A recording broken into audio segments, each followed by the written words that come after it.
Hey everybody, welcome to the Bass Shed Podcast. My name's Ryan Roberts.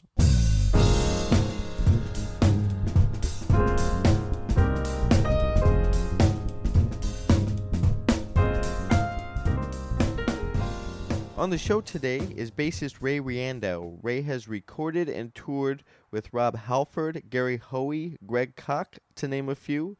As a session player, he's tracked for Jason Mraz, Carrie Underwood, Kenny Wayne Shepherd, Three Doors Down, Gavin DeGraw, Skillet, and many others. Ray is also the owner of Vintage Bass Vault, which is an online store specializing in, that's right, you guessed it, vintage basses. Ray has 6 albums out as a solo artist, the most recent being Rhythmus, and he's also a clinician for Fender and Zahn guitars. I want to take a quick second to talk about D. Lakin Basses. You can customize the bass of your dreams, and each order starts with a conversation with Dan Lakin. Dan Lakin is a co-founder of Lakeland Basses. His new company, D. Lakin Basses, are custom basses, and you can call Dan direct. Dan's number is 312-576-3943. Once again, that is D. Lakin Basses. Customize the bass of your dreams. Give Dan a call, 312-576-3943. To learn more about him, you can also check out the podcast episode with Dan Lakin. I had a great time talking to Ray, and we jump right in with the recorded P-bass sound, and this is also a question that I would like to open up to everybody. Please shoot me an email or, hit me up on Facebook or wherever. Twitter, whatever the thing is that you like to use, hit me up. But what do you think a quintessential P-bass recorded sound is? Like, if you think of a P-bass, what recording immediately comes to mind? Of like, yes, that is exactly what a P-bass should sound like. It's a question that was asked to me. Then I asked it to Ray, and that got us in talking about vintage basses. And we also cover some other topics about what he's up to. And so here's my talk with Ray Riendeau. All right, so I was having I'm curious about your thoughts on this. I was having a conversation with a friend the other night, and we were talking about P-basses. And this guy he's a producer, so he's coming at it from like the sonics of it and recording history. And I didn't have an answer at the time. And then I heard a song the other day, like this old soul tune, and I'm blanking on the tune right now. But I'm like, that's it. And the question was, quintessential or iconic recording of a P-bass. Like, if you had to tell somebody the recording to be like, that's how a P-bass should sound. What recording would come to mind? For like, my first reaction was, well, man, technology has changed. So I don't know. Yeah. Exactly. Like recording how they capture a P-bass now is completely different than how they capture a P-bass back in the mid-'60s. So I don't know which one's better, because you're getting more of the fundamental back in the 60s, but like the P-bass could sound amazing now. Right, exactly. So the question still stood within that conversation. Across the board, just amazing P-bass sound.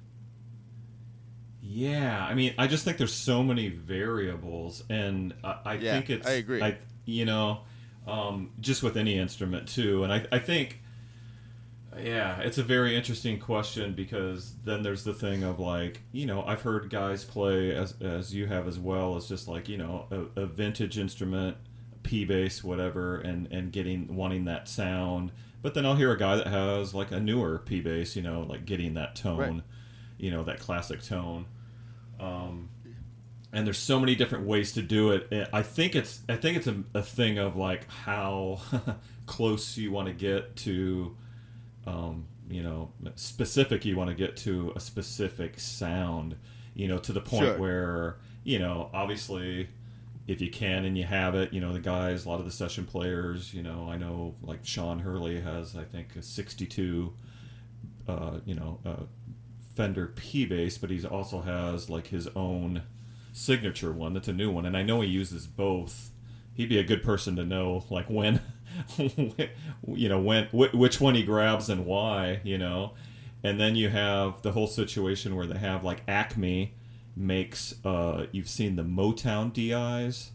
So they took this, they have, and they reissued them. This company, he like reversed engineered the DI that they used back at Motown. And it's really cool looking, and it's not even a tube DI. It's just, but whatever the circuitry is in that was just what they used. So guys use them on guitar and vocals and definitely bass, and you can get down to the basics of exactly what was being used at that time. Right. Minus probably going into tape. Yeah. Right. Yeah. Right, and Jamerson's like 13-year-old strings. These old dead strings with the high action, which probably equated to a bent neck. Yeah, exactly. So, I've been, this is something new for me. I'm sure we'll get into about the vintage stuff, because it's I've had old Fenders before, but when they weren't vintage, meaning when I was younger, so when I first started playing bass, I had maybe I had a 72 Jazz, but it was 1976, kind of, so it wasn't really vintage. So it just wasn't the newest. It was kind of annoying back then. Yeah, exactly. So what's funny is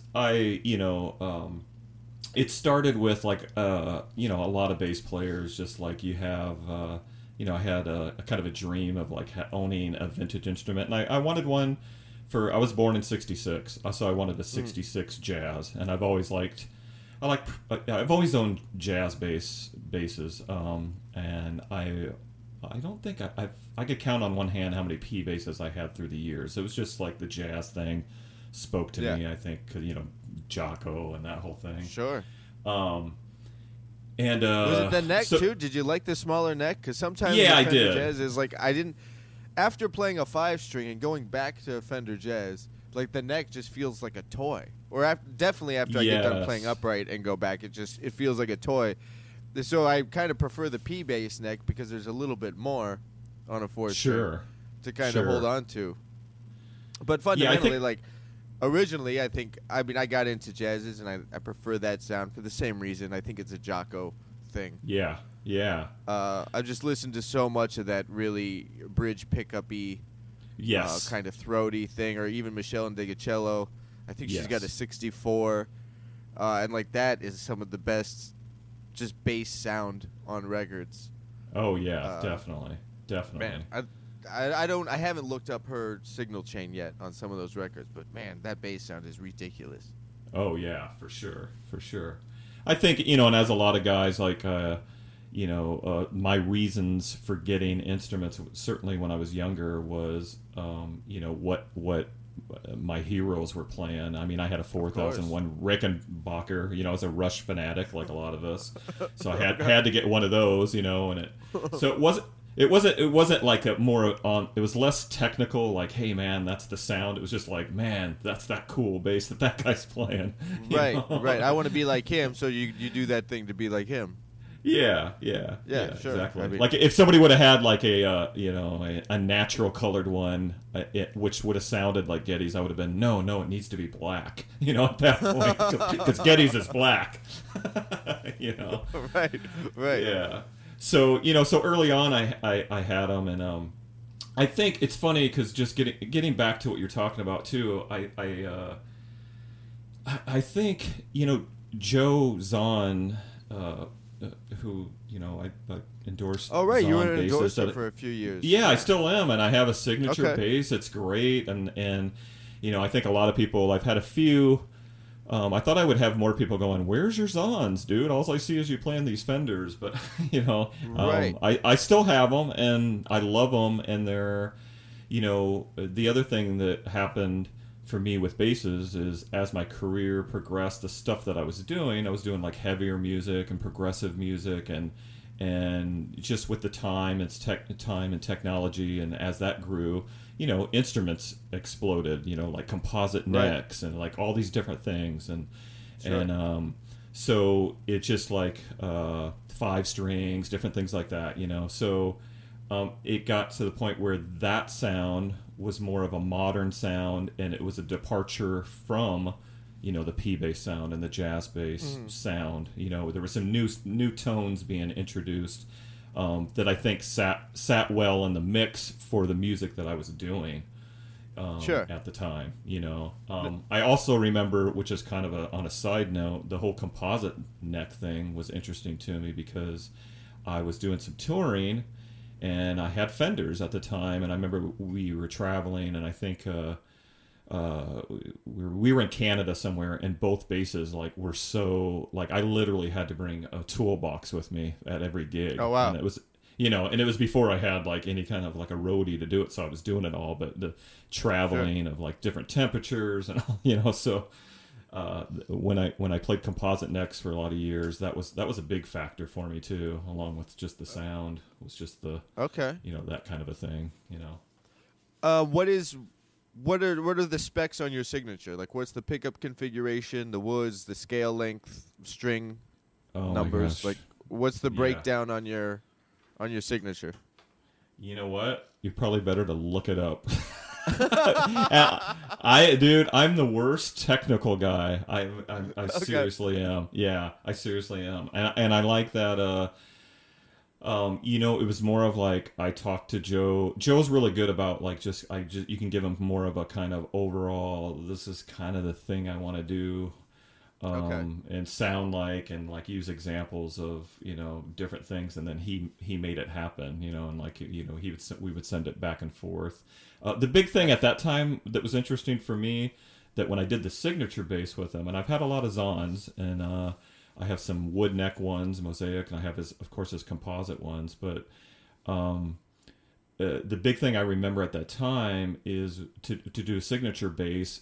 I had been with Joe for so long that I kind of made all these wacky basses that I wanted to make, because he's so good, he's so open to hey man, what do you think about trying this, and so I wanted to get back to the basics. I wanted to get a 4-string, and it was probably, I would say it's more modeled after a jazz than anything, that kind of thing, and I wanted it to be, instead of some bass that's all crazy and the Riendeau model has this, all this crazy stuff. I wanted it to be a real working man's bass, and it's matte black, so you could use it. You're not going to look, you could play it metal or you could play jazz, or it's just it's some super exotic wood. Right, exactly. Yeah, because I have those, Yeah, exactly. So in that, I just pulled that out recently and was playing it, and it's great. It's modern. That's the best way I would describe it, and it has its own tone, and it plays great. There's certain things that I really love about it, and should, because I helped design it. So it'd be my fault if it didn't. Yeah, because it would be terrible. I pulled it out and went like a crap. Right, but bringing this back around, so I always wanted a 66 jazz. I like the jazz bass. I had some when I was younger, and I thought, how cool would that be? The same year that I was born. So that's one of the first vintage instrument that I kind of paid some dough and got this instrument, and it was just, there's something about it, man. When I grabbed it, it kind of brought it full circle. It felt like worn tennis shoes, that just fit right. And the thing about it, that's what I was going to say. There was one time at the NAMM show that Joe had asked me, and he was just like, man, he's like, it's so crazy because everybody, no matter what they play, there's so many great basses out there. Federa, Zons, list all these basses, but everyone still owns the Fender, He's like, why is that, And I was thinking about it, and I said, well, I mean, for me, and I think a lot of it is we grew up, especially our generation and the music we listen to. I mean, you listen everything the 60s and the 70s and getting into 80s, those were Fenders, everything we hear, those sounds, so I think it's and of course the newer bass makers were trying to take that, because Leo hit it out of the park, and they were trying to make it. I mean, look how many basses are copies of the P bass or the jazz bass, and then they're just or trying a to music make it, band, which is also yes, Leo. Like for sure. he crushed it. He crushed He it, did. and I don't know if guitars. I mean, I know that there's you have Fender and Gibson, which kind of lead the charge in the guitar world. Sure. And everything is a derivative of that, as much as I know. Yeah. Oh yeah. But really, when it comes down to bass, it's like just Fender or Music Man. Like you're dealing with some period of Leo's life. Yeah, exactly. Or a variation of it. Yeah, it's pretty amazing. It's pretty amazing. Yeah. So the modern ones, I would say, that's kind of like the catalyst, and then they go from there, and then they add to that, and I think for me, and I think the reason that still to this day guys are using, the Fenders in the studio and stuff like that, because the producers, the same thing, they want to hear, when somebody wants that sound and they can specifically choose something like what you were just talking about, a tune. There might be a tune you're like, man, the bass sound on that, so what were they using? Yeah. And right. 9 times out of 10, it's a P bass, a jazz bass, or whatever. It might have been, depending on the era, the flats and whatever, and just the sound, and so it's like going straight to the source.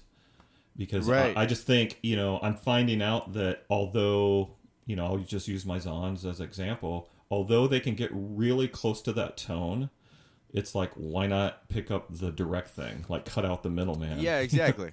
Yeah, exactly. Yeah. I think that's a reason for the popularity, and Yeah. I think that there's a correlation there with the P bass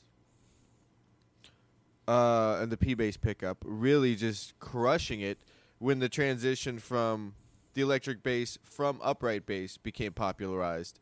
Yes. And so there wasn't so much of a unique characteristic in the bass sound anymore. It's still pretty much, I mean, as close as it I guess could be. But it really kind of emulated that sound, which was the sound that everybody was used to hearing. But all of a sudden it's more portable, so now players want to play them more. Yep. You don't have to worry about it as much temperature-wise. Like the care on the instrument, it's not as fussy. Right. And it's more portable, so the players are into it. And the you price. Can record it. Yeah. Right, yeah, exactly. a good upright's going to be, crazy. Yeah. Yeah. Right. 80 grand right. at least. Right. So, I mean, it's just, I think that's where he really nailed it, is he took what was happening right now and it's like, great, what do I do to sound like that but make it easier? Yeah, exactly. And did you I don't know that where the idea for the jazz bass came from, but also another great idea. Yeah, I think he wanted to streamline and like the neck and make it. Yeah, I can't remember the exact thing. There's a man. Anybody interested in the history of Fender or just getting into the vintage market? I mean, the bass Bible thing is this Fender bass illustrated history by Hal Leonard. I mean, I refer to this thing so much, and it's got like everything from like the dating systems to the neck stamps to the plates and just it's a really thorough. It does a great job. Like anything that I've ever bought in myself or have a question about, I look and I can usually find it in here. As you can imagine, through the years, some things changed that were landmark things, but then there was also little changes that occurred, that didn't last very long, but can help you date an instrument. Like the 66 I have has these paddle tuners that doesn't have the clover leaf look. It's just kind of a circle. Which is kind like of the lollipops that Hipshot's making now. Exactly. Man, I love those. I love those. Yeah. So things like that, How many years were those in production? The lollipop tuners? Yeah, like how many years did Fender use those? I don't think for very long. I know 66 for sure, and then I don't think for very long at all. Maybe a couple years. I really do. There's another thing that I've learned too. It's just like with the dating of these instruments can be a little tricky because you have to realize, especially like when CBS bought it, they would buy, it was cheaper to buy, say like pots There's a lot Yeah. of bases that have, they must have bought a big lot in '66 because I'll come across '66 pots like all the time. Oh, really? Yeah, around, so a few years spread out of where they were just, grabbing them from a pile, Yeah, it's that a kind of rat thing. bag of Yeah. of tone knobs. So So it then can seem oh, go ahead. it can seem a little daunting at first, but I've really embraced. It's kind of like a detective thing when you're really Yeah. looking at what year the base is, and of course you kind of, you have to put it with the newest item that's on there, in terms of around that time. Of course, if somebody 10 years later put like a Leo Kwan bridge on there, that doesn't make the base that year, but Right, but right. yeah, I have a 58, 64 with a badass 2 bridge. Like that Yeah, doesn't work. exactly. Exactly. I have a 58 Fender Precision, and the body is stamped 57. The electronics were 57. So I mean, it's kind of like just the neck is 58, But I would still call it a 58 because it's just that's when it was put together, And when Right, I'll so work it. 58 is as it pertains to the serial number. Yes. Yeah. Exactly. And then, so that's, now do they stamp them with the serial number when they're released into the wild? When they send them out and distribute them? Or if it was made in like December of 50, like the body and neck and all the components were kind of assembled in like December of 57, for example's sake. But then it really doesn't get off the floor until 58. It's going to be stamped as 58, but the parts are stamped 57.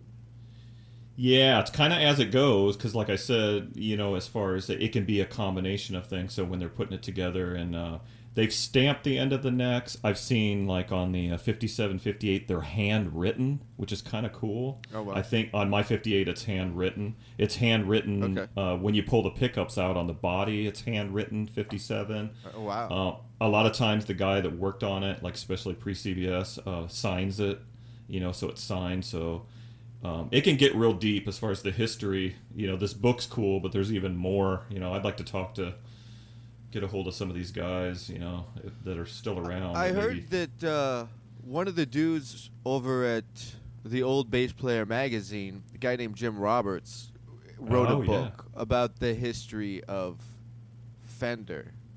And I have to look it up. Yeah, I have to check that out sounds the familiar book. to But me it's like too. a really extensive kind of, like everything you need to know about the Fender bass thing. I don't know what it's called. Like, again, I have to look it up, but I'm really interested in it. Yeah, Because that's something I've been digging more into. Like, as a younger player, I just wasn't into Fender, and it's kind of to be a dick. Like, everybody else had one. Like, I don't want one. right. Like I want Right. I want to do my own thing. I want to be Ryan Roberts. I want to Right. play whatever. So I was kind of a dick, and then fast forward, like, oh man, I just really want a jazz bass, and I really want a P bass. I ended up coming back around, and now, and also the older I get, like, I'm just really fascinated with the history of it all. Yeah, it's very cool, man. Yeah, it really is. It is cool. There's a fun, turbulent little lineage there that's fun to follow, and it's cool to be able to check out an instrument and be able to kind of put it in its place within the timeline. Yeah, exactly. I think those things are fun. So I want Yeah. to check out this book. Maybe that would help me do some of it, because I'm not great at that stuff now. I've been learning more about it, but Yeah, that's what I've been doing. It's been a big learning curve, but like I said, it's enjoyable. Like you're saying, it's something very interesting. And what's cool about it? I mean, the guitar's been around for hundreds of years, so it's like this is so cool because we can. I mean, we're as far as the Fender, we're going back to '51. I mean, that's not that long ago, So it's like you can like the direct history of from when it started, yeah, So- it's still incredibly recent. Yeah, exactly. But there's something about, I mean, when I pick up that 58, I just don't know what it is and the mojo and whatever, but it just feels like, it's almost like, wow, I think because I'm like, this passed through Leo's hands, like, Yeah, right. Yeah, No, it's yeah, I would crazy. imagine there's like a kind of a time warp element to it, Yeah. That maybe even like the mental thing, trumps Yeah. the instrument. Like if it played the exact same way, but but it was like a 2004, I'd be like, Yeah. but the fact that it's not, it's like, oh man, this Yeah. is like kind of base royalty a little bit. This thing Yeah. has been through the flames. And there's something about the feel too. I like, there's the guys that do the collectors that want the mint instruments that are the closet queens that have put away. I have a 76 that looks like that. I mean, it looks like a brand new bass, and it's cool, and it once in a while a bass will come across, that's like a good deal that I'm like, man, I can't really pass this up. It's like, but for the most part, the ones that I like are the ones that were played, and there's a reason they were played so much, and they're worn because they're the ones, sure. they're the good ones. The weight was good, the electronics are good, and you know how Right. those fluctuate all the time too. I mean, you can take line up 5 1975 jazz basses, and every one of them is going to be different, even if they came Yeah, off the I know. same thing. It's crazy. Yeah, it is bizarre. So when you go hunting or snooping around, however aggressively it is, for vintage instruments, like you get there, you kind of disassemble it, and like check out all the stamps and the. Yes. Do Yeah. you pull for the sure. pickups out and you do that all on site? And is that a kind of an understood thing when buying a vintage instrument, that if I'm selling one, that okay, I just know the guy's going to come over and he's going to just tear this bass apart looking at it all? Yeah, well, there's two things. There's buying it like unseen, like it's not local, and then there's the local where you can actually see the bass. So obviously, reverb is the biggest market for buying and selling used gear. So the cool thing about the reverb thing is people keep in mind that the stipulation on there is if you get an instrument and it's not photographed, it doesn't match the photograph in some way or the description, then it can be returned. Okay, so I've had only one situation, and Reverb actually took care of it for me. They were really good about cool. it. So I know a lot of people. That's a big thing. Like, man, how would you ever? I think as far as you are taking a chance as far as if everything is correct in those pictures and the description, and just for some reason you just don't like it when you get it. I'm not sure how that would work if you could. You might be stuck with it at that point. So I try to just do as much research when I can't do those things, as much as I can before. And it's cool. I've had long conversations with people on Reverb because you can message them, and usually people are cool about it. And you ask them like, "Hey, could you take a picture? You don't have a picture of the pickup covers on the back pickup. Can you just take that off so I can see the back pickup?" Or, Right. Especially once you know what the bass is, maybe you're looking for something specific, or maybe you come across something that you're interested in, and you say, "Okay, this is a 66 jazz bass. Okay, the first thing I'm going to do is I'm going to compare that with all the 66 jazz basses I can on the internet, and make sure that everything looks right. Maybe look up like what was going on during that year." That's where that book comes in that I was talking about, but a lot of that stuff you can find online. So I just really, really investigate it. And then to answer your question, once I get it, I make sure that I confirm all that stuff. And even with there's pictures, I usually take it apart. But yeah, here in town, the 58 I actually got, as you know, I'm in Phoenix, where you were born. Yeah. And I got the 58 in Tucson, so I drove down there. And he was a little apprehensive about taking it apart and showing me pictures.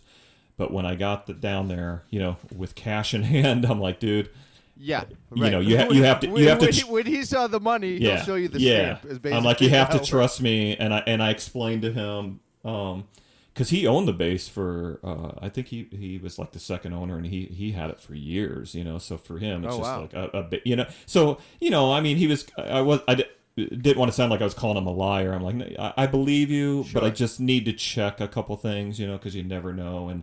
And with it, the more earlier we go back, obviously, the more expensive they are and the more that they're worth. But then you get into situations where, depending on what was changed, if anything was changed, that can really devalue the bass. So in terms of like somebody, for me, like if I'm looking at a resale, or even if you're keeping the instrument, to play or whatever, you still, you're paying a lot of money, and you look at it as an investment as well. I mean, it's only going to go up in value, so Right. you can make more of an educated, decision on the price that you're willing to pay based upon, So yeah, in the back of my car in Tucson in 100-degree weather, I had my toolkit. Oh, it was man. January? Huh? You went down there in January? Yeah. The winter. Yeah. Tucson winter, 100 degrees. Exactly. So.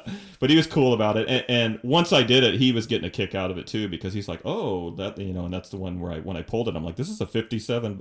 He just thought it was all 58, and he was like, "Wow," So yeah, it's pretty cool. That'd be a fun little process.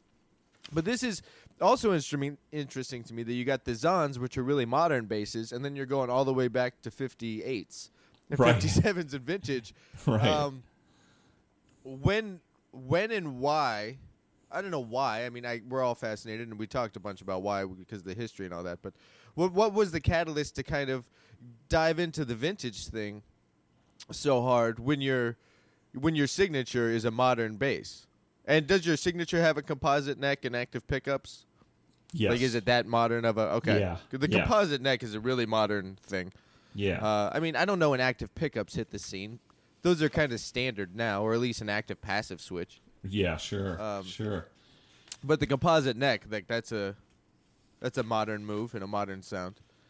I think it's relative to the guy that has, drives a new Porsche, but wanted like a 62 Corvette.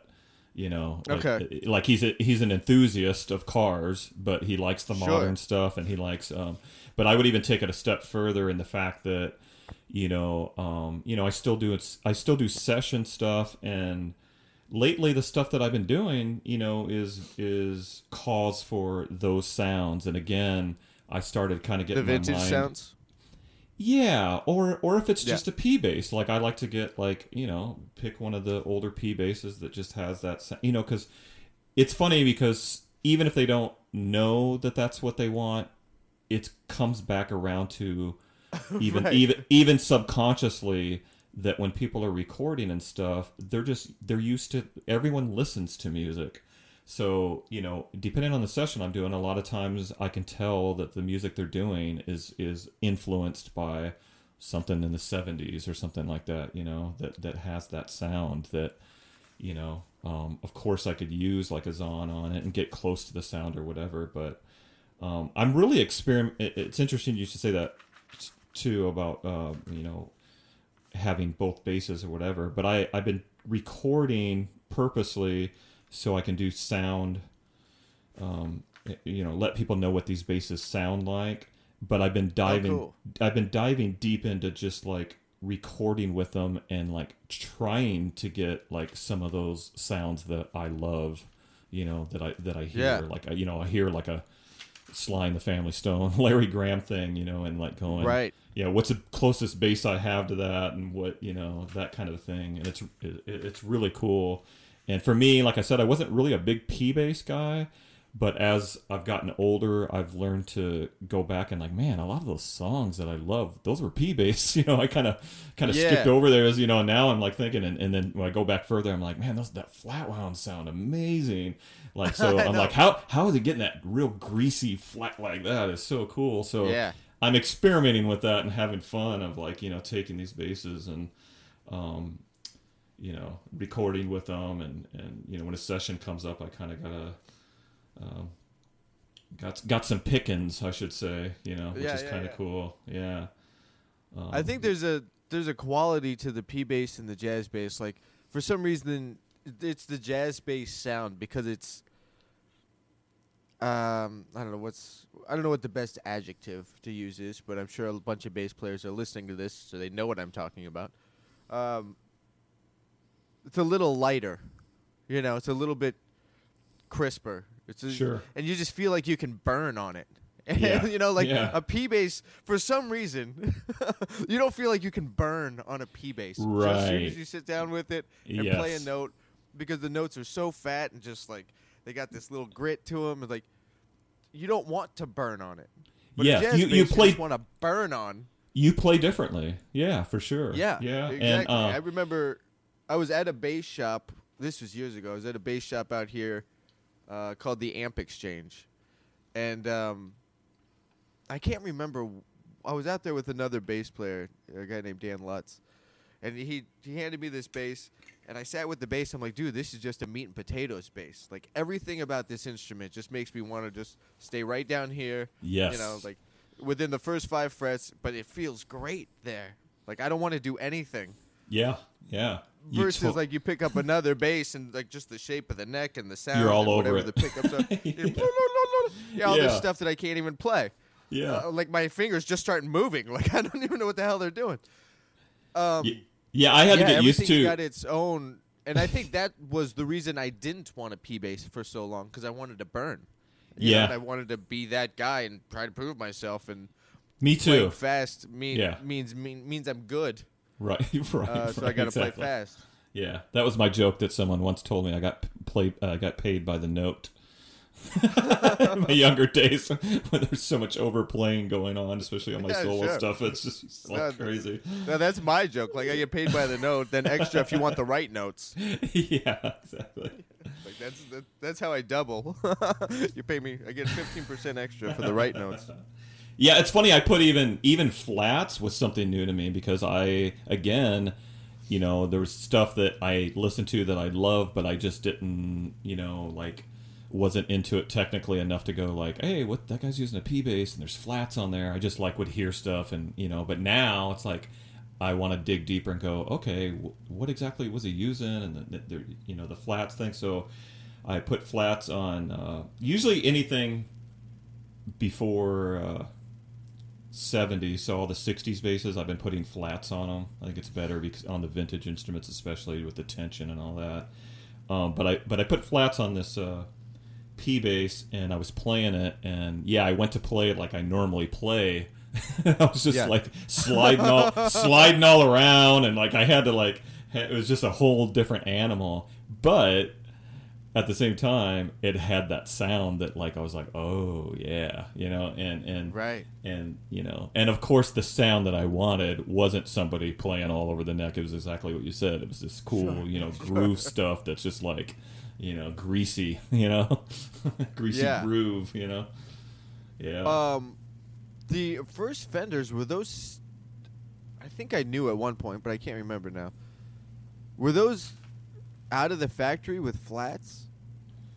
Like, when did the round wound string come in? Whoa. Good question. Because, I remember I wrote a blog for the website about, I was curious about the first time the electric bass was ever recorded. Okay. And I wanted to know what that recording was. What was it? So I came across, everything I could find was Wes Montgomery's brother, Monk Montgomery, played an electric on an Art Farmer record produced by Quincy Jones. Oh, wow. Interesting. And then so I wrote the blog, and there's links to the music in it and everything. But I went all the way back. Like, I had to know what the first bass was and when that came out, and then I had to go back even further. And I went down this rabbit hole, pretty gnarly. Like, when did they start recording sound? Like, I wanted context for all of it to understand the whole timeline from recording to when the electric bass got introduced. Wow. And there's a couple little nuggets of information I found out along the way that this dude up in Seattle, I forget his name now. I wrote that blog, I don't know, maybe about a year ago. Up in the Seattle area, the dude who started Audiovox back in the 30s had an electric bass. Yeah, I knew there was one before Fender. I just didn't recall what it was. Yeah. So it was this guy, and it was a shorter scale, and everything's kind of there, and he had an amp too, and then, but what's standardized now as the electric bass is Leo Fender's interpretation of that. Sure. But I always thought that I always just thought that Fender did it. I just like, yeah, Leo I did too. it. Yeah. And I never really put time into it. But then it makes me listen to all those guys in the 50s and 60s with totally different ears, because this is a brand new instrument. So I can listen to the bass playing and be like, wow, that's amazing bass playing. But they're doing that on an instrument that's, 8 years old. Yeah, exactly. Which right. changes the whole game. There's nothing has been standardized about this yet.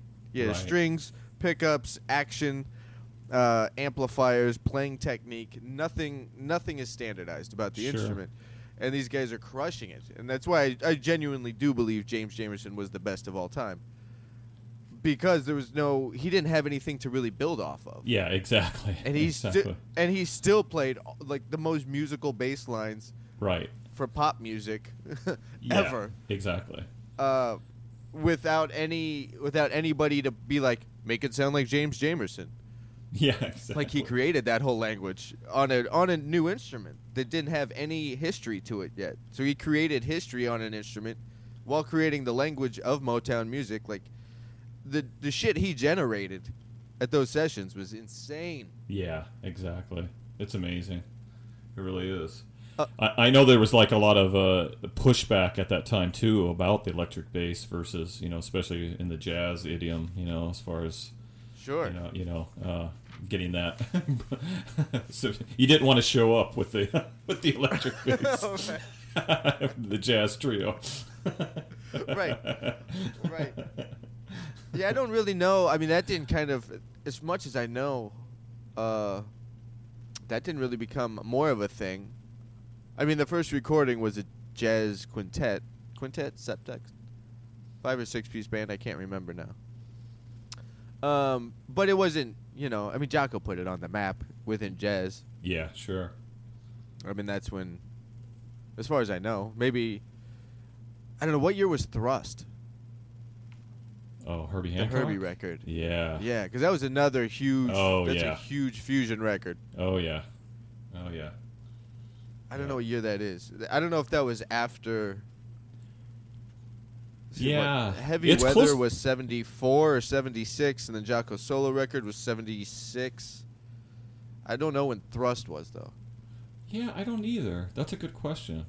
I should I'm know going to have that. to look that up. Yeah. There was something we were talking about right before I went off on a tangent about the blog thing. The history of something. Round wounds? Oh, the strings, Is that what we were talking yes. Yeah.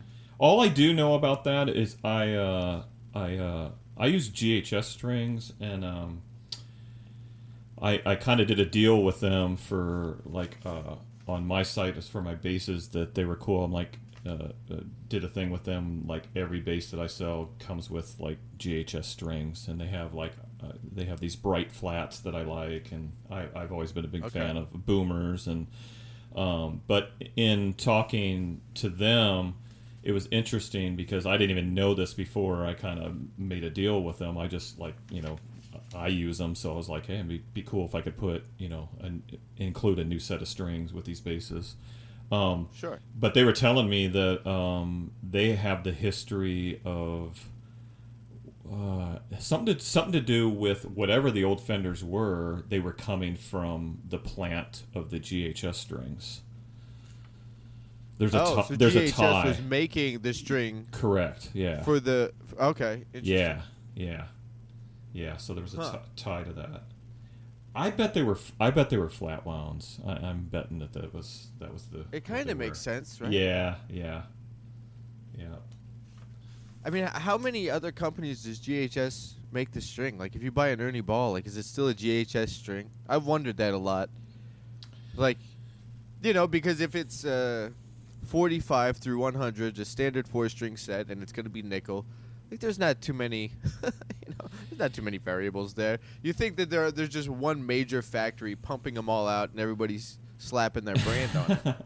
Well, there's not. Diodario will put colors at the end, and then that's there's the not only difference. There's not one, but you're onto something, because years ago when I was with Fender, they were I was using Fender strings, and I think when they first asked me about it, like, hey, we can kind of put together a set for you if you want to use Fender strings or whatever, And at that time I had been using all, there's so many different string companies or whatever, and I'm like, I started naming some of those. Well, I kind of like these and this, and he goes, the guy said to me, he goes, listen, he goes, there's only 3 or 4, and it could be different now, but I'm sure it's not a ton. Sure. But he's like, there's 3 or 4 like manufacturers of strings that we're all getting strings from. We're just packaging them different, and of course experimenting with different specs and different things like that, So yeah, that ties into what you're saying. It's not one master one, but it's certainly not. How many string companies are there, and how many? Right. Right, and then every bass brand, every bass maker, they typically will have their string. Yes, exactly. Like, come on, guys, you're not really making strings. Right. Yeah. So what are the boomers? Like, I played those way back in the day, I think, because that's just what I read about in Bass Player magazine. Yeah. Are those nickel or are those steel? You can get either. Okay. Yeah. The steels were too bright. I couldn't do it. I tried DRs at one point because I was listening to Marcus, and he was endorsing DR strings. And they're just too bright. Yeah, and even I like nickel sometimes they're too bright. Like, I don't like the new string sound, so I'm on these Diodario half wounds. Oh yeah. Which are really hard to get. Like, I have to get them through Amazon. Nobody in LA has them. Oh wow. At least the 5-string set. So I always have to order them online. Yeah. And then I forget, and so my strings are super old. Which I'm cool with. Yeah. Yeah, no kidding. Like, I like that sound. Like, yeah. I don't want to hear like every thought I have seems to come out on new strings. Yeah, exactly. Every thought I have is like fret noise now. It's annoying. Exactly.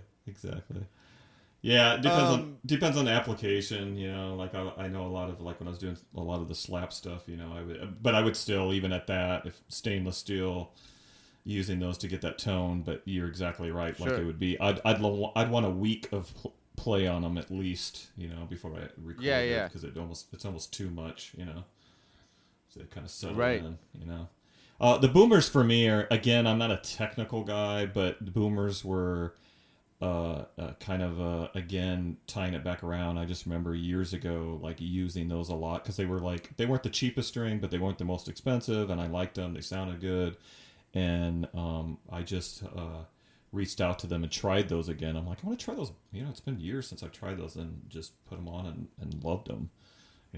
Cool. They're just working for me. So. Cool. So let's. What is the name of your vintage? Let's talk a little bit more about what you're doing with vintage. Yeah. Basses. You're scouring the country / world, looking for old You just want to basically kind of like a hub for vintage basses. Yeah. So for me, it's kind of like it's an online store that I have. It'll never be a store.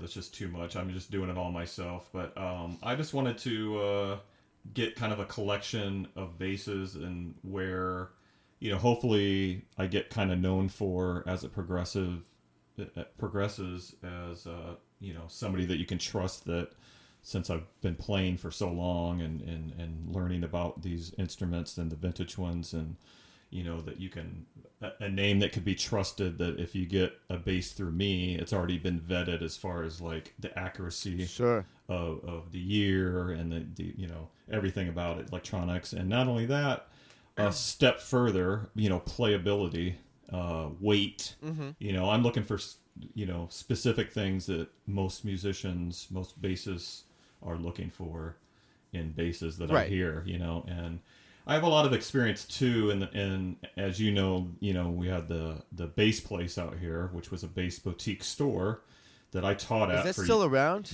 I think it is, but I think it's kind of gotten to an appointment only kind of thing. Yeah, I was out in Phoenix. I can't remember when it was. Maybe. I think it might have been over Christmas. I can't remember. Or maybe even it was a few years ago. Either way. But the old spot on Scottsdale Road had shut down. Yeah. Because it used to be like a Scottsdale Road and the freeway. Yep. and there was a point where I lived in Tempe, like right around the corner from there. So I just like stop in and like Sure. Yeah. talk about pocket knives with Lee. Yeah. Or see if Kyle was around. Yeah. But now it's like this little, kind of appointment only. I think I had to make an appointment, and it's almost like a distribution center. Yeah, he's doing. Where their online game is really strong. Yes. Yeah. And that just kind of evolved just with the internet, and I just remember when that started, and Dennis, the owner, was already familiar. He was already ahead of the game on doing shipping and stuff like that because he owns. Before he even had the base thing, he owned a laser shop, which he still has, and they ship all over the world. So he already had that kind of in place. So it was just a natural thing that as the internet got going, that he's like, hey, we can be shipping this stuff all around the world. So I miss the store thing because just like what you said, I mean, it was a cool hang. I taught there for years. I started on the West Side one. And then I was actually teaching. Were there two at one point? Yeah, I was the only teacher there on the West Side, and I was pretty full. He opened the other one, and I said, "Hey, look, I'm not totally full yet, so can I do both?"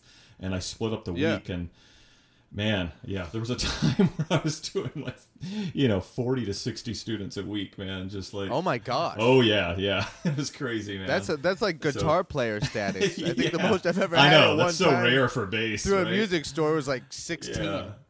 But as you know, insane. when it's Dennis was really cool about he was pretty fearless in getting a lot of different instruments in there, so it's like it's cool. It was so cool to be able to play basses that normally you'd see online, but you're like, oh, this new Warwick, and he'd have it, or this new something would come out, and he'd have it in there, so right.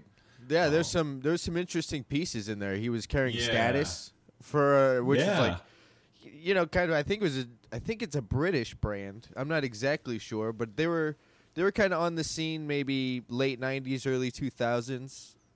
For a little bit, that brand, and then he would have some in there, and the Moses, just graphite graphite replacement necks. Yeah, like he had some interesting things in there that if you didn't know about it, you'd learn about it at the base place. Exactly. Like that was a great.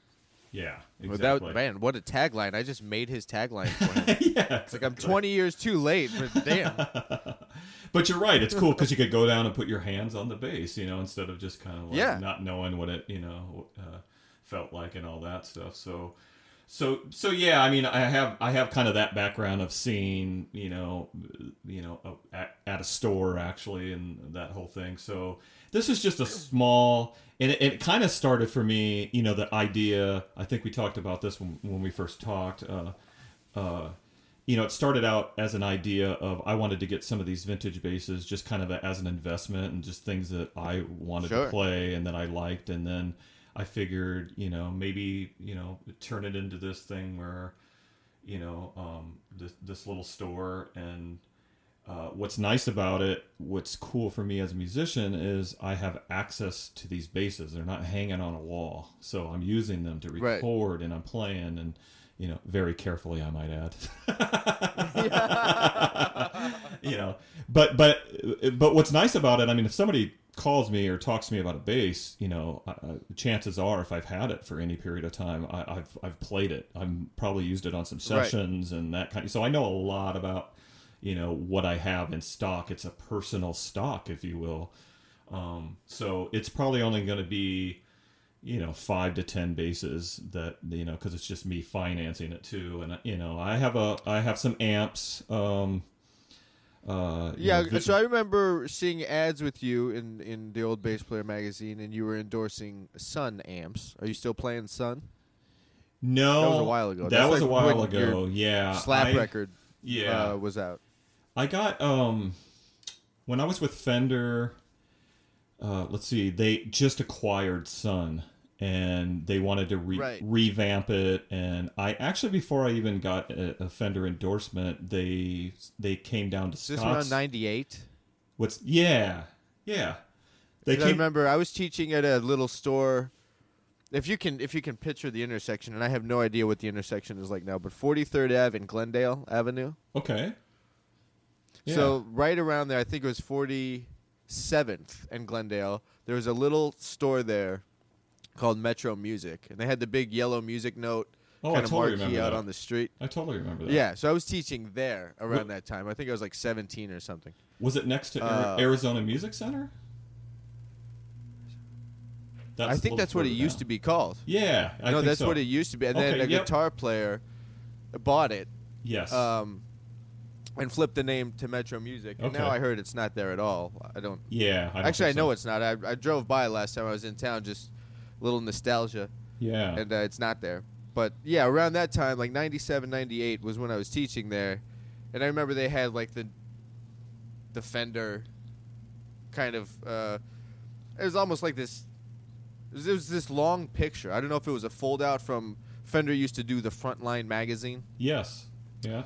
And I don't know if it was a big fold out or what, but it was like you, Victor Bailey, like it was a bunch of, I think Stu Ham was on there, a bunch of the Fender guys. Well, what they did around that time, so the Sun thing, they just acquired the Sun, and they used to come into the bass place, and they were saying like, what's the good amps right now? And at the time, the SWR Redhead, which is a great amp, was like. Sure. Yeah. Because they were looking to make a combo. Well, that's all based off the Eden Metro, right? Like I heard that like the dude from Eden used to work at SWR the other way around. Right. Like one of them jacked the idea from the other, and I forgot which way that went.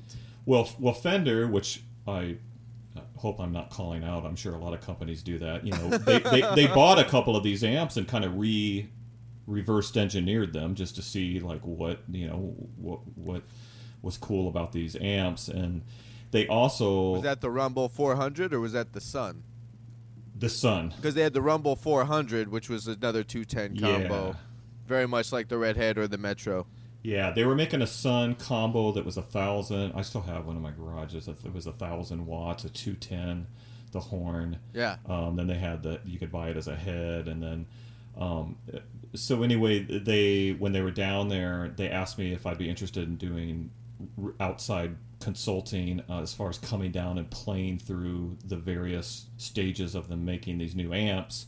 And so that's how I kind of got my foot in the door with Fender, and then it turned into my career was kind of taken off too with bands, and so that turned into a full-on endorsement and doing clinics and stuff like that. But so I helped them with the Sun stuff, and it sounded great. It was a modernized version, you know. That 1,000-watt head was really nice, tube pre and all that, and Nice. You know, it never took off, but it was like it was a workhorse for me for a long time. I used it, and on the Halford tour, I actually used Sun amps. I had couple stacks of those. Okay.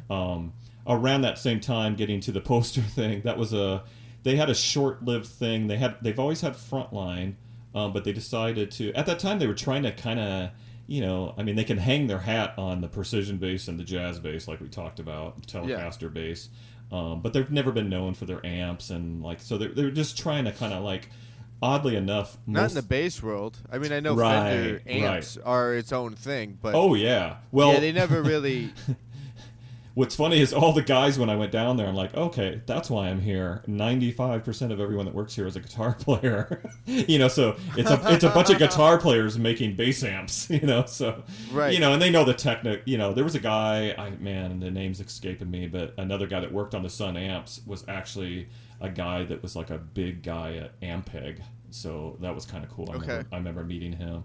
But long story short, at that same time, they started a supplement magazine that was in all the stores, just like the Frontline, that was called Bass Street, and there was actually a website Oh yeah, too. that's right. Yeah, I forgot about that. So that's what that was, and yeah, at one point I did a promo shot for them, kind of like the meditation, you know, pose with the bass floating atop me, and Right. I don't know, they decided to do that poster, which is like a 3 insert that folded out and had all these famous bass players on it that played Fender, and they put me smack in the middle, just because it was a cool shot. You know, I mean, I'm not kidding myself. It's a cool shot, yeah. Yeah, I think yeah. You're So probably it's like- like it's the like- youngest guy, yeah. and like you had the sleeves going, like you had the hippest look.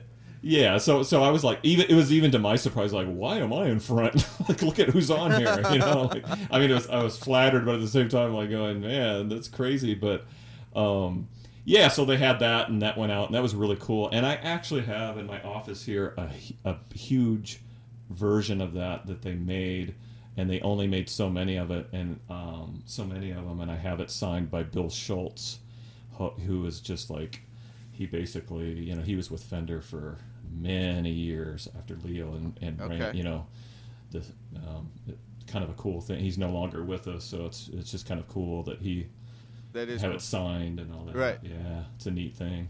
Yeah. So what amps are you playing now then? I've been with probably Aguilar finish for a on long another time. Aguilar. Yeah. Okay. Yeah. Nice. Man, they make they're amazing. Like, Yeah, I they love are. those amps. Yeah. I don't have one, but every time I play one I'm just like, man, like the Tone Hammer 350 or 500 is just ridiculous. Yeah. And I don't know what it is about their circuitry, but all their pots just seem to be like the exact frequencies I want to hear a boost cut at. Yeah. Like it's really intuitive to, and I'm sure because so many people play them, both electric and upright guys. Yes. They put a lot of. There's no just like, oh, here's the mid range at 500, Right. and then here's a bass pot at 60. Like they're really smart about their EQ thing, and specifically the mids, because you can get a good cut Yes. without it getting too kind of nasally. Yeah. Like I love those amps. They're great. I've known them for years, and it's funny because even back during that Fender period, I remember that I got the Fender endorsement, so I was playing Fender basses, and that went hand in hand with using the Sun amps. And at the time, Dave from Aguilar was like, "Man, yeah, we'd like to have you," and like I really love those amps, but the Fender thing was kind of put to me as, hey, if you play the Sun stuff that we're trying to promote and you're playing the Fender basses, we can do some clinics and stuff. And so it's one of those things where like it was I think if I was just it was a good thing for my career, as you remember, Sure. like you've brought up, they had me in magazines, and it was great for Yeah, promotion. I met you at one of those clinics. Oh, okay. I met you. Okay. I think the clinic I met you at was like we had already discussed. Like I knew you did a record with two bass players and a drummer, and the other bass player played a MIDI bass. He had a 6-string modulus. I think it was a 6-string. Yeah. And he played MIDI on it. Yeah. So he was just doing pads, and you were doing all the bass work, and you had just come out with this. What was the name of that? That was the record? I have first copy record. of the Yeah, record, all too. funked up. Yeah. Yeah. Yep. Yeah, a lot of slap stuff, and there was like an Yeah. instructional book that was also released. And I used to shed that. I used to shed all the double plucking. Oh, nice. Yeah, Thing. cool. But I think that, correct me if I'm wrong, but was that at the Hampton Inn right across the street from the bass place? Yes, that was a bass, whatever they call those, like a bass weekend thing. Yeah, exactly. Okay. Yeah. Yeah. Yeah, the first That's where one I met had... you for the first time. I don't know what year that was. Yeah, But I don't I was remember. super young. That was Andy West was there. I think he even played for the Dregs. He came up and played with me on the track. Okay. Or was it just me, a clinic of mine? Is that what you're saying? What was it? It was kind of like you did some tunes. It was you, Joe Morris, Gary Gillespie. Okay, so that was probably just one of my clinics I had done at that Yeah, and I time. think you did Okay. some talking, and then just like moving Okay. the CD and talking about the book, and it was Oh, okay. you know, you okay. could only get tickets or something at the bass place. Yeah. At that same time, there was a bass kind of thing with a bunch of bass players that we had done there. That's what I was kind of confusing it with that. But Like a little Yeah. mini bass day type thing. yeah, we did a couple of them. I forget what those were called. One had like, Andy West from the Dregs, like I was saying, and Chuck Rainey, Bobby Vega did Oh, one. man. Yeah, it was cool. Oh. It was Mel Brown. Well, Yeah. who put that together? Okay. I didn't know Mel until he moved there, and then I met Mel Yeah. when he was doing the Connie Cole gig over off of 7th Street. Okay. Yeah. Like that must have been like 01, 02. It was some guy in California that put it together in conjunction with a guy that lived here in Phoenix.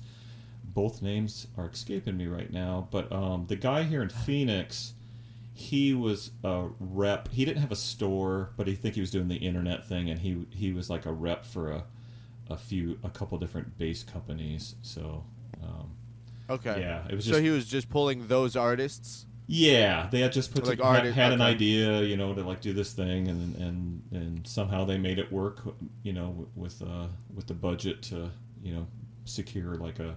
I know they had it at like the hotel and they probably got a break on the rooms, and then just had like a set up kind of a couple days, and people would just pay Sure. and have a room and and do these clinics and concerts at night. So it was fun. It was cool. Nice. Yeah. I don't remember that one. Yeah. But Sun was willing to send you out doing the clinics. Fender. And Yeah. Aguilar. Yeah. Yeah. And right, Fender. Yeah. And Aguilar wasn't, or Well, you got to remember they weren't gonna really. This is when Aguilar was around for a while, but this is pre like the AG 500 and all that. They had the big flagship, that big, the huge rack mount. That great. Yeah, head was that it like the DB 970 or something? Yeah. Which is an amazing preamp that It they is. don't make anymore. Yeah, and That thing was in. I loved that thing. they were just kind of starting to take off. It was a new company, and of course Fender, was just like for me the Fender name, and then them having. Sure. This is when there still was clinics too. So I mean, I did clinics Right. for Fender, like even overseas in Europe. I did a few in London and. Okay. Different things. So, but Recently? no, during that time. So Oh, that was okay. So it was kind of like a packaged thing of like play the Fender bass, play the Sun amps, and then you will be the face of these two things, and we can promote. Promote Yet Nam, do some clinics. It was a great time. I was excited that Fender's such a household name, and that they were gonna, Sure. do clinics and all that kind of thing. And but Aguilar was always, I was keeping an eye on him, and sure enough, after I stopped doing the Sun thing, I started with Aguilar. I went back to them, and I'm like, Okay. I'm ready now. Yeah. Let's do it. Yeah. And then what is the history with Sun amps? Because they were their own company that Fender acquired at some point. Yeah. And then there's kind of like this resurgence of them, because I seem to remember something about Sun amps in like maybe the late 60s, early 70s, when they were still their own company. Right. And then you didn't hear about them for a while, like all through the 80s, different brands were popping up and kind of leading the charge, Ampeg, PV, Yeah. things like this. And then right around that period, maybe mid-90s, I remember Sun kind of coming back. Yeah. Well, I don't know if that would've Fender had already that would have been through Fender. owned the brand before that. Yeah, I think that was Yeah. all Fender's doing at that point. Yeah. Yeah. Okay, so, but do you know if they were sitting on the brand and just kind of waiting for the time, or I don't know. That's a good question. I don't know. like I don't know that much about their. Yeah. I don't know that much about the Sun thing. I know it existed. Right. And like for some reason in my mind, they're just known for these like kind of Ampeg style big cabinets with like 215s. Oh yeah. Yep. Yeah. Like that kind of thing. Right. I don't know why that comes to mind. Yeah. I don't know. I mean, I'd be my speculation on it. It was just again thinking maybe. I don't know if they sat on it or whatever, but obviously the opportunity came up for them to get that Sun name that had a history. And like I said, Sure. I think the Fender, as far as bass amps, has never got any traction where, I mean, when, bass players talk about bass amps, they're not usually talking about Fender amps. There's a whole slew Right. of amps that they talk about, So that they just were trying to get into that market more, and I think that was one of the things that they tried to take. Well, Sun's got like a name that people recognize that was around, and then we'll try to kind of revamp it and do it through Fender, and I think that's what that was all about. Yeah. Yeah, for some reason, like just the idea, kind of as it relates to what we were talking about with like you can't burn on a P bass, but you want to burn on a jazz bass. Yes. For some reason, like the idea of owning a Fender amp is just not appealing. Yeah. Exactly. You're like, there's just the idea of like showing up to a gig, like if I had the choice to show up, with my Epiphany or a Bergantino or an Aguilar, something that's just like, yeah, okay, like that's a bass amp. I'm kind of proud to bring this amp into the gig, and I know it's going to sound great. Yeah. Yeah. Exactly. I don't have that confidence in the product of a Fender amp. Right. Like maybe I could, screw around with the dials and get something. But it's not Aguilar's got a vibe, GK's got a vibe. Ampeg definitely has a vibe. Did I already say Ampeg? Like I'm thinking of these that have a sound. SWR did before Fender bought them. Like they had this mid-range thing that was very specific to the SWR. Eden has a quality. A Fender doesn't have an identity to me as an amp sound, which is interesting because they have created the electric bass. Without them, there would be no electric bass sound. Right. But they can't get the amp right. Right. Maybe that was the trade-off. Maybe a higher power came to Leo and said, "Listen, here's your choice, man. Right. You can only have the best amps or the best basses. You get to own one sound. So you want the instrument? You can't have it all, Leo. Right. Yeah.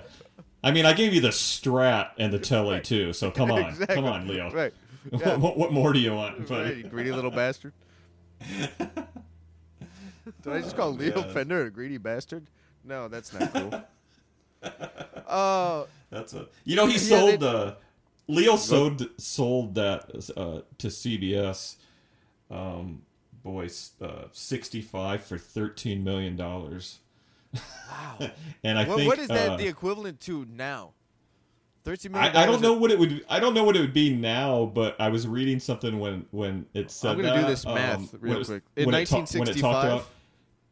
Yes, 13 million, and then I know that at that time there was a baseball team that was bought that was cheaper, sports like a big sport. Yeah, just to give you an idea. Wow, man. Yeah, but it was the Cubs. Yeah, exactly. That's funny. I don't know anything about baseball. I just thought that was a funny one. I don't either. Yeah. Oddly enough, I got the joke, though. Yeah, right? See, the Cubs still... Everybody knows. That's funny. Let's talk... if you got some time still, I'd like to talk about the records Sure. you have released. So, you're doing the vintage thing, and what is the name of your vintage store? Let's put a button on that before we move on to another topic. Vintage Bass Vault, and it's nice. vintagebassvault.com. Yeah. Cool. And I do have some amps, although I don't ship any amps. That should be local only, but I've been trying to... Anytime I see an old... I got a B15, an SB12, the old Ampeg tube, I try to snag them up, especially on the West Coast out here. There seems to be a lot on the East Coast because they're from New Jersey, but... I've sold a couple of those, and I have a couple of those, and... There's a certain magic with that, too, with those for the same reason. I mean, when you're talking about James Jamerson, I mean, you pick up the P-bass with the flats, put it through that B15, and it's like, oh, okay, there you go. Yeah, that's it. So, yeah. So they're cool. They're definitely cool session amps, I would say. They're like the SB12 I really like. Everyone talks about that B15. I think it has a lot more... tonal shaping than the SB12, but the SB12 sounds amazing too. It's not a very loud amp, but it's definitely got that sound, that old Ampeg tube sound. Man, I heard Ampeg just got cool. sold. Really? Man, I want to say Line 6 bought Ampeg. Wow. I could be really wrong about that, but because I remember I remember my reaction was like, well, there goes Ampeg. I'm going to have to look it up, but I have a friend who works over at Line 6, and that's why I want to think it's Line 6, because I heard about it through that peer group. But I'm going to have to look that up. But I'm pretty sure Ampeg just got sold, and if I'm wrong about that, I will correct my information at some point after I figure out if I'm right or not. Yeah, sure. But yeah, that's... I do want to say too, anybody, I'm in the Phoenix area, so I mean, even though it's an online store, anybody that if they want to contact me that's interested in any of the, amps or basses that I have, I can do kind of an appointment thing, and they can come check out, the stuff. And do you travel to go check out amps? If someone hits you up and is like, "Yo, man, I got this old amp, I'm not really into, would you be interested in checking it out and purchasing it for your store?" Do you travel to go? You know, I if someone's haven't- got something up in Portland or something, would you travel regionally to go check out an instrument or an amp? I haven't done that, but never say never. I mean, it depends on what it Sure. is and the price point on it. You know, whatever. It's Right. it's funny the stuff that it's kind of like snowballed, and a neat thing has happened where, you know, once people locally caught wind that I was doing this, like people come out of the woodwork that maybe don't even have anything for sale that's posted yet, but they're like, oh, I heard you do vintage basses. I have a 72p bass that's just sitting around. What you know? Is there a lot of What's of that? that stuff in Phoenix? Like for some reason, like remembering my Phoenix days, I don't think of that as like a vintage instrument market. Well, that's what I'm saying. Well, that's what's weird about it. I wouldn't think so either, but I mean, like I said, I got a 1958 P bass out of Tucson. I got the B15. I think I was telling you, in this little town called Overguard that's northern Arizona. Right, I didn't even know where like, that one was. Yeah, I didn't either. I had to kind of look it up, and I'm like, oh, I've passed that a million times, like on the way to like Pine Top and Show Low and stuff, and it's like this. You know, which are also both really small towns. Yeah, exactly. Yeah. So it's just kind of crazy, you know, that things like that. And, you know, it's always better, though. You know, I do prefer if I can go check it out first, you know. Sure. You know, for obvious reasons, you know. Yeah, yeah. I mean, that's the whole thing, is making sure that it's, you know, you want to continue your reputation of being a part of good instruments that are both have been maintained, and that, you know, if you're going to put your stamp on it, then it's something and there's that's cool, so that makes sense to check it out.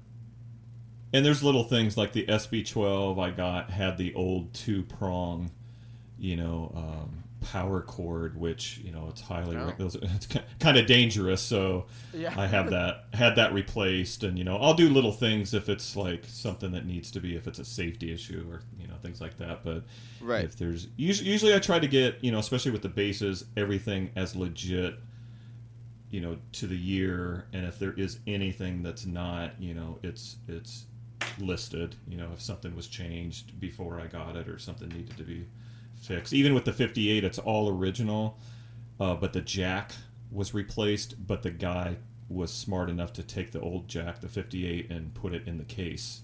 So that's cool. Somebody that, so you know, it's there.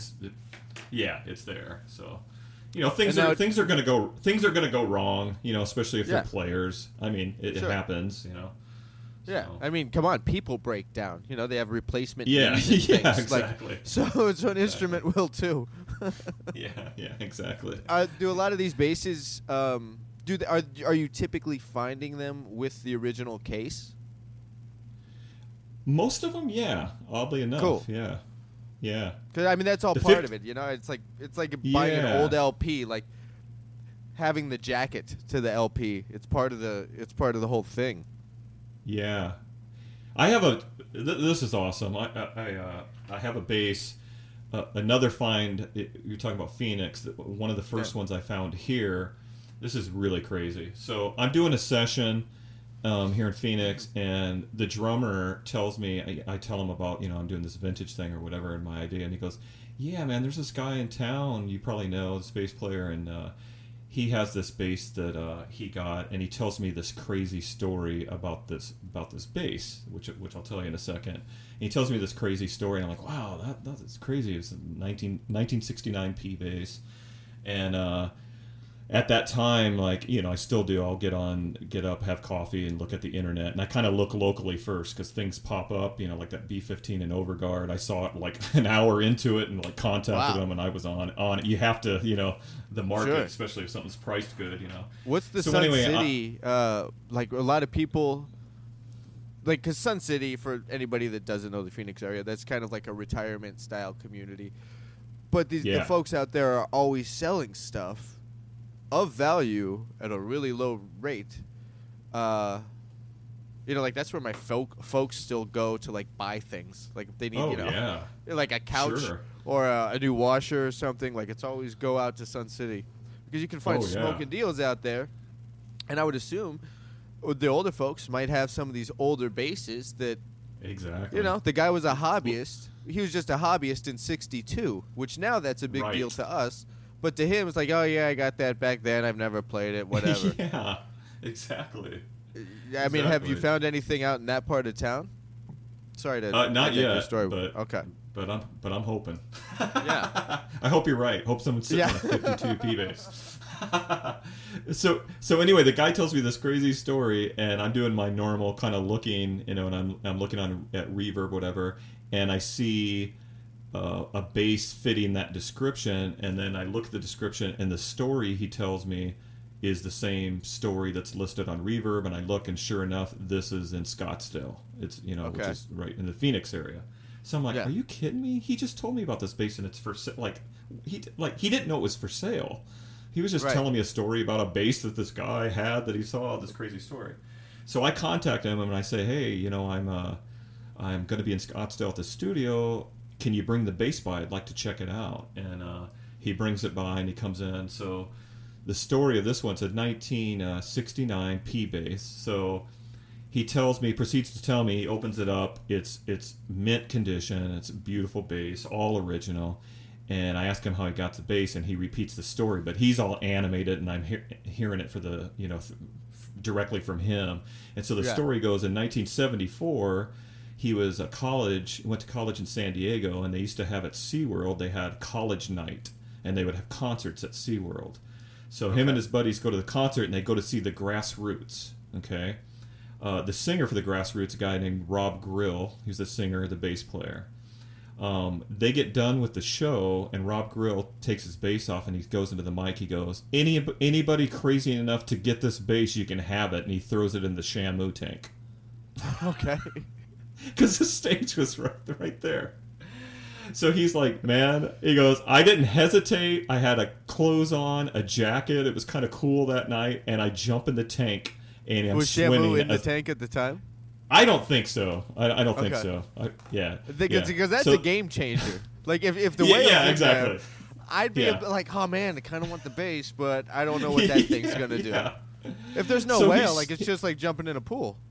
Oh yeah, exactly. So he's swimming out, and he says he grabs it with one hand, and as soon as he grabs it, he feels another guy's hand grab it, and they're pushing and pulling the bass. And he said he used to be a lifeguard, so he goes, so I knew just to relax, and he goes, I pushed my feet up, and I pushed him away as hard as I could, and I got the bass, and I swam to the side, and then my buddies at that point were like holding people back, and I got it out of the water.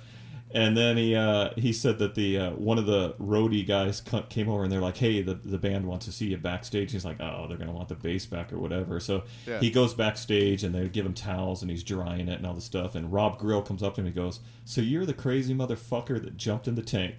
And he starts laughing. He goes, yeah. And he goes, I'm a man of my word. He goes, you can have that bass. And he goes, as a matter of fact, he goes, I bought that bass brand new in '69, and I used Oh, it on wow. a couple of our used it on a couple of our hits, Temptation Eyes, and in Yeah. fact the video on YouTube is that bass that I have. Yeah, that Grassroots bass. Yeah. So I mean, what a So you- story that goes along with that. So Yeah. did you get the bass? Did you buy it? Yeah. Did you? Yeah. Killing. Yeah. I'm gonna have to look I just up those recorded with YouTube- it last week, and it's awesome. Yeah. Okay, and that's Yeah. a 69P. That's a 69P, yeah. The All 58, all original. The 58P bass was a cat that used to live in L.A., moved down, retired in Tucson. He's been down there for at least 10 years. But he was in a band called... he was in a band called The Knack. Okay, The Knack. Yeah. And I go, My Sharona? And he goes, Yeah. no. He goes, no. There was a band... We were in a band called The Knack before the English band The Knack, and we were signed to Capitol Records. And sure enough, I looked it up, and they had a record out and whatever, and that bass is on that record. So although it's not the My Sharona bass, there's still a cool history that like this kid was like 19 years old recording at Capitol Records studio. And, Sure. and down in down in Tucson, dude, I sat with that guy. We ended up sitting there for 2 hours. He was telling me stories of just around that time of meeting, the Beatles and like just the history. So there's that side of it too that's just amazing. Anytime that I can like trace the bass back to something, It's Yeah, like, I know. It's so Yeah, exciting. like we were It's so talking cool. on the phone, I think Yeah. it was last week, like, kind of following the lineage of the instrument. To me, is fascinating. But Yes. there's no. While you've been talking, I was curious: is there any resource out there to verify some of these basses? Like I remember reading about when Wooten and Will Lee got together to verify Jocko's bass of Doom. Yeah. That was, I don't know, maybe '08 or something. Right. But is there any kind of documentation or certification that can be done for vintage instruments to any kind of authentication? I don't know. I don't. Authenticate the bass? That's something I need to look into, and I think that would be a cool thing for people to start looking into doing if they don't. And I watch a lot of that American Pickers, the show, and I'll see on there like a lot of times when there is kind of a story attached, they want any kind. Is there pictures? Is there whatever? So it was kind of cool. So that guy, like the I call it the Shamu bass, the grassroots bass. It's clearly the video's a little fuzzy because it's an older video, but you can clearly tell that it's that bass. And he took down one of the concert posters from when he got the bass, and that's included in the case, and then, that's cool. And he's still around to tell the story. The guy was super cool. And then the guy down in Tucson with the knack is you can find that record and his name, and then he's got pictures of it back in the day, and like it was cool, So it's kind of legit. Yeah, it's kind of cool that there isn't a certification. That you almost have to do the investigative work and verify it through maybe tracking down a serial number or like this, looking at it from old concert posters or something. That's kind of it creates this kind of folklore to the instrument that I think is cool. Sure. But it would also be cool to be like, no, this is past the 15-point inspection, and it absolutely is the bass. That was here. The American band, The Knack, that was recording at Capitol, what were their hits? Because I've only known of the My Sharona band. Did they have any? I don't know if I don't think it took off. I think it was short-lived. I think they just had the one record. Yeah. Okay. Yeah. That sucks. But if you look up, it was funny because I looked up the Knack, and then when I was asking him, and I didn't see his name. I'm like, is this guy is full of shit? And then I was texting him at the time. He goes, no, look up '60s The Knack. And when I did, it talked about, and there was his name, and there was the whole history of that band. That's funny. Really cool. Yeah. Cool. So let's talk about the records before the vintage thing. Before you got into that, the records you had done, and so I met you at that clinic, and it was a really. If I had to describe it then, and forgive me if this is an insult, but it's kind of a bass shred-esque record. Yeah. Like you're doing a lot of slap stuff. Yep. And it was technique forward music. Yes, for sure. Yeah. Cool. For sure. All right. Hopefully I didn't cut you off, but that's how. No, not at all. Not at all. I mean, at that time and for a lot of years, like I was just into doing my own thing, whatever that was, and just like I would write songs based upon even techniques that I was working on, try to make them musical, and kind of just write stuff off. And I was doing giant steps. Yeah, exactly. And I was doing, what's funny about that is it's a lot of definitely like, just bass centric, overplaying, a lot of like craziness or whatever. But it was fun, and I had fun doing it, and I put out those records, and there was a little niche market that people like that stuff, and that opened a lot of doors for me. Probably closed some too for people that just thought that that's all I did, but there was an irony there that at the same time I was doing gigs that were just groove based, Machines Loving Grace and Rob Halford. I mean that's pretty just straight ahead rock, and so it was cool that I had that outlet, that I always did that on the side, and it almost made like it almost made like, when I did those other gigs, I felt no need to be like, to try to be flashy or whatever, like, because I had this Right, whole you other got it thing out of your like, system. yeah, check this out, Yeah. It's like, yeah, and a lot of that came from, I grew up and I was like into the old Guitar Player magazine and the Mike Varney column with Shrapnel Records and all the shredding and all that. Like I was like, that was really big when I was growing up. So I think a lot of that came from that. I was influenced by that, and Now you said you're a Geddy Lee fan, so progressive music has always been on your radar. Oh yeah, for sure. Yeah. I mean, Rush was a progressive rock band. Yeah, it was cool. It was obviously. cool. I had when I was growing up, and even before I played bass, no one in my family, I tried to trace back, played anything. But my family was always, there was more times music playing than TVs were on. And that was back in the day where, like, lots of aunts and uncles, and they'd have parties, and it was always just music. And for one year, for Christmas, a couple of my uncles gave me a bunch of their old records. And in that stack, I still remember there was Yes, and Rush, and, like, they were kind of like, there's some definitely rock stuff in there, but some progressive stuff too, Genesis, and, like, Ethnically, what's the origin of your families? Like your mom's side was what, and your dad's side was what? Because I don't know, I'm fascinated that like aunts and uncles would have this kind of progressive music. Because in my family, that wasn't the case. Actually, I have no idea what my aunts and uncles listened to. Yeah, well, I'm French Canadian.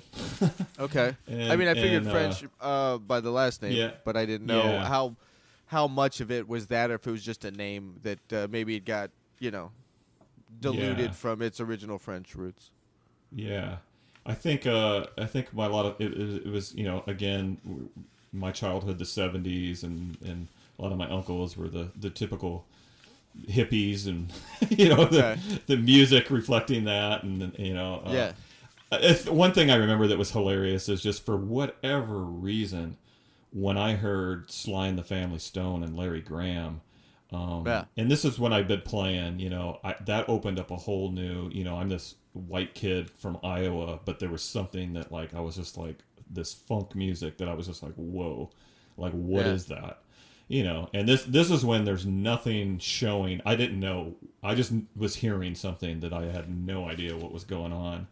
And then a couple years into that, one day I walked into the local music store, and the first video company I believe to ever do instructional videos was called Starlix. And they had a TV. They had a TV on the counter of the music store that had a sampler of the people soloing their intros to all the instructional tapes. Well, the one bass player they had on there was Louis Johnson.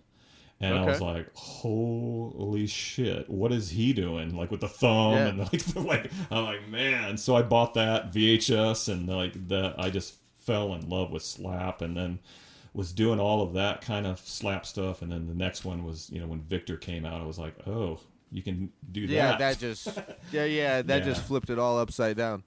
Yeah, and that was funny because I heard him doing stuff, and I tried to emulate that, and couldn't see him play it. This is before YouTube, so I kind of created. It was a good thing. I kind of created my own way to do it, just because out of necessity. I couldn't see, and then once I saw him do it, I'm like, oh, it was totally different than how I was doing it, but I embraced that, So.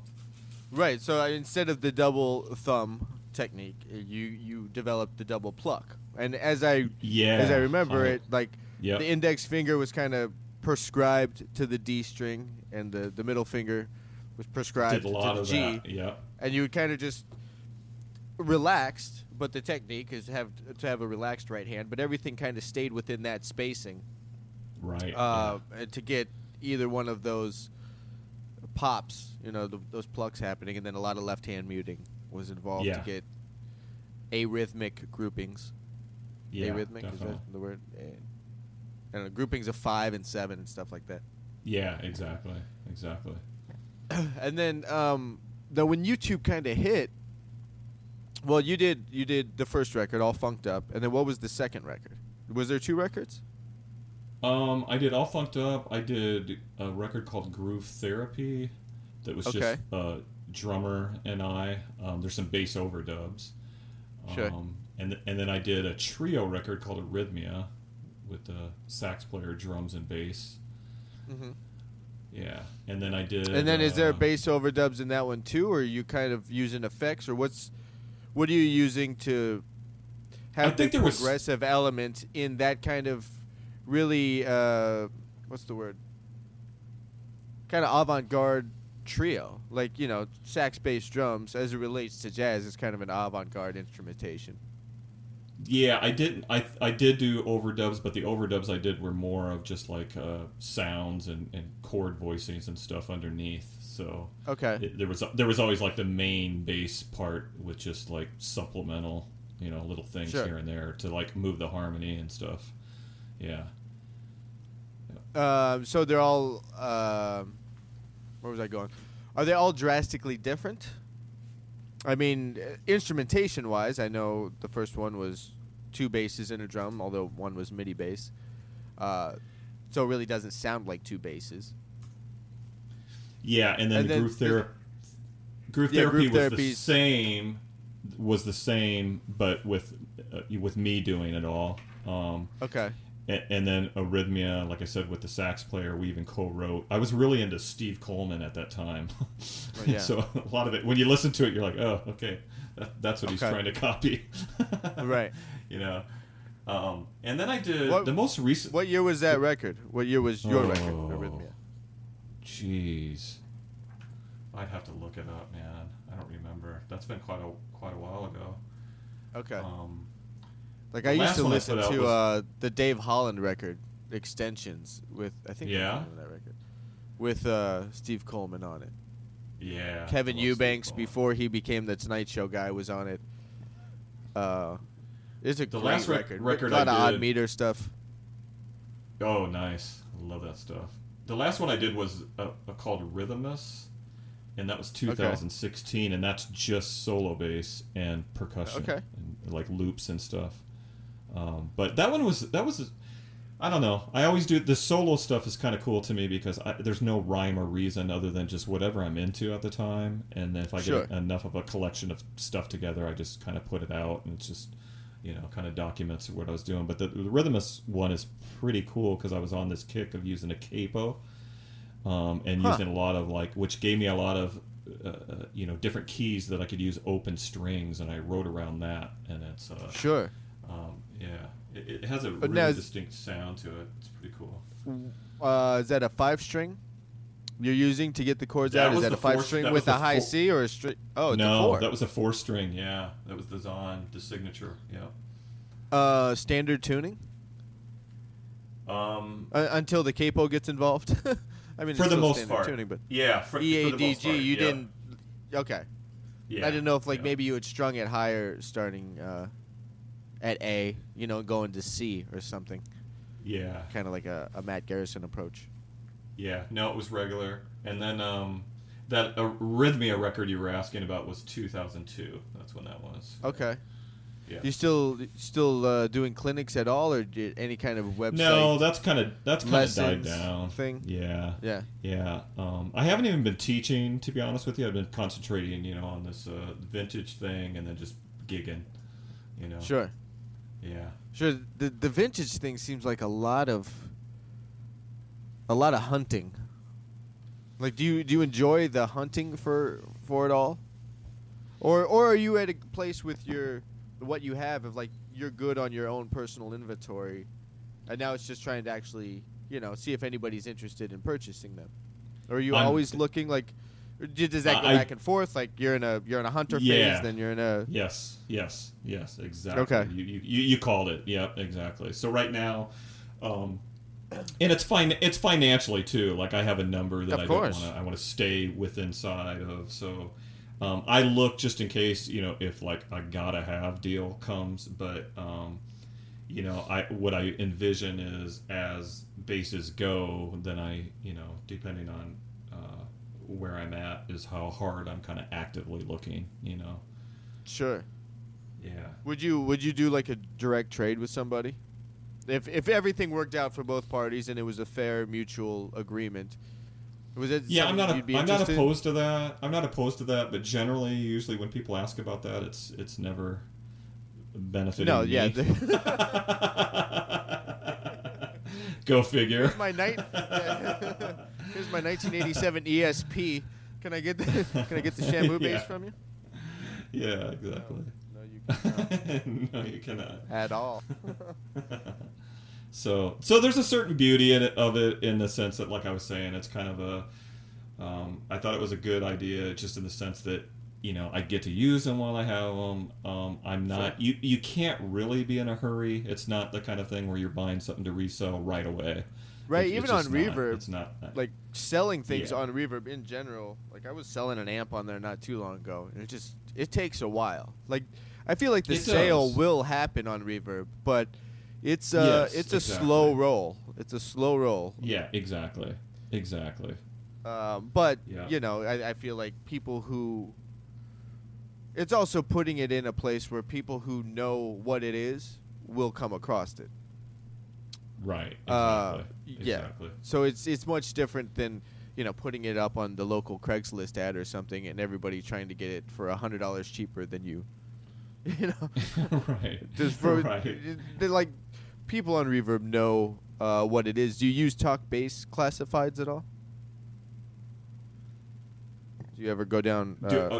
I know Talk Bass has a classified section. Do you post the basses there? Yeah. I haven't. Yeah, you're right. I haven't put them up there yet. I need to do that. That's a good idea. I mean, Reverb has really. They quickly took over that market. Like they've become the one-stop shop. Totally. I used to look Yeah, around on totally. Talk Bass, sometimes just to see what was going on.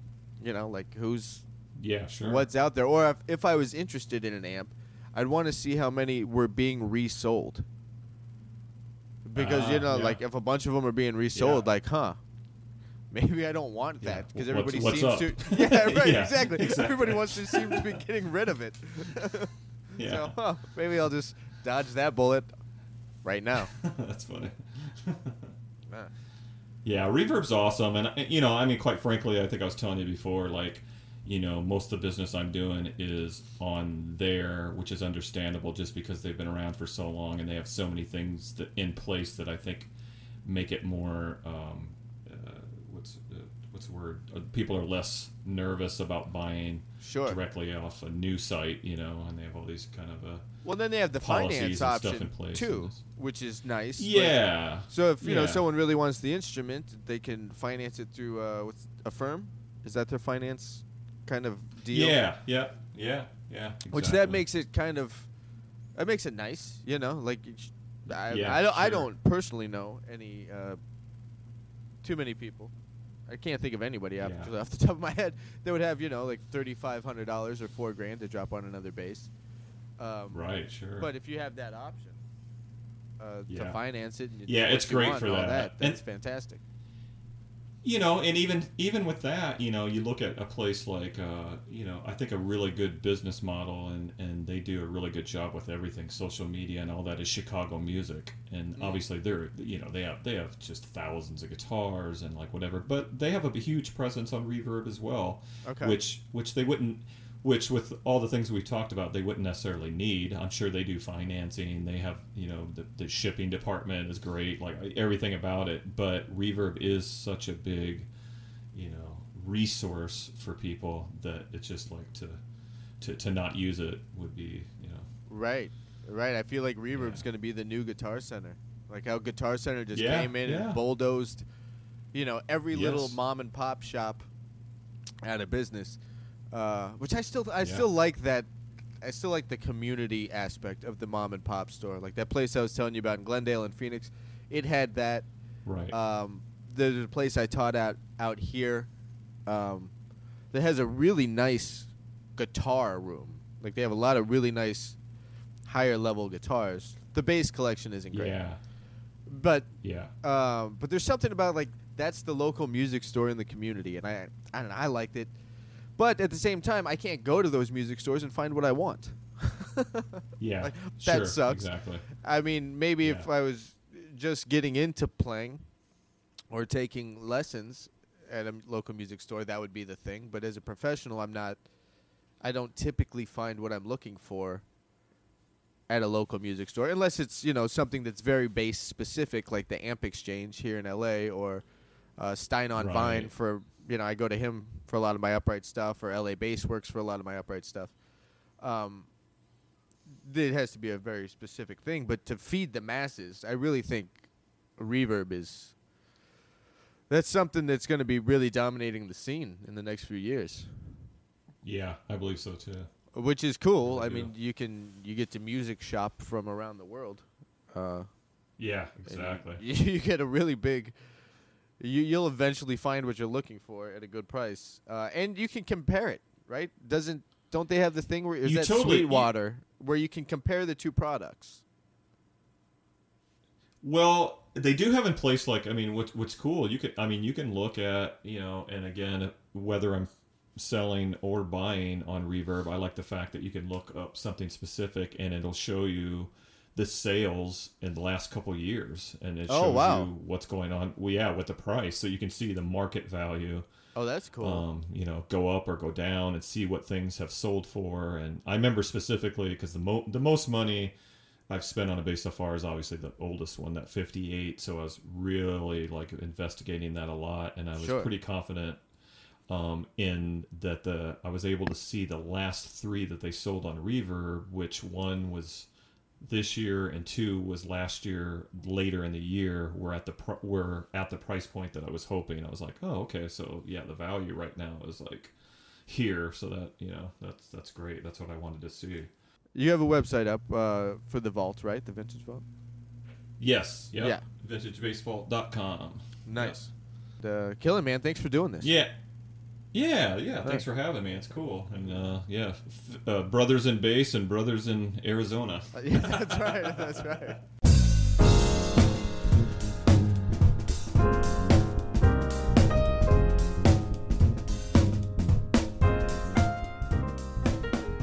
Have enjoyed this episode and would like to know more about upcoming guests and other Bass Shed happenings, you can text the word SHED, SHED, to 66866. I try to make it easy. I try to make it easy as possible to stay connected.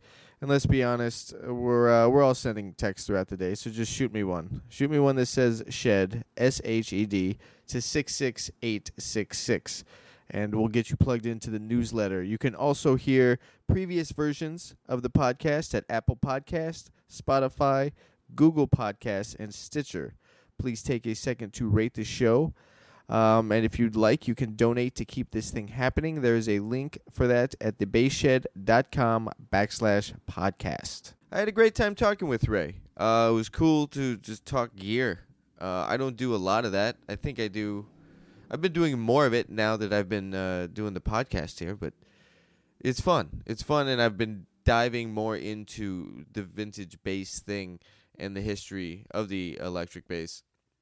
Definitely check out VintageBassVault.com. That's Ray's online store. And I will have links to all that at thebassshed.com, including his solo records. So check all that out. That's Ray's story. I'm sticking to it, and I will catch you on the next one.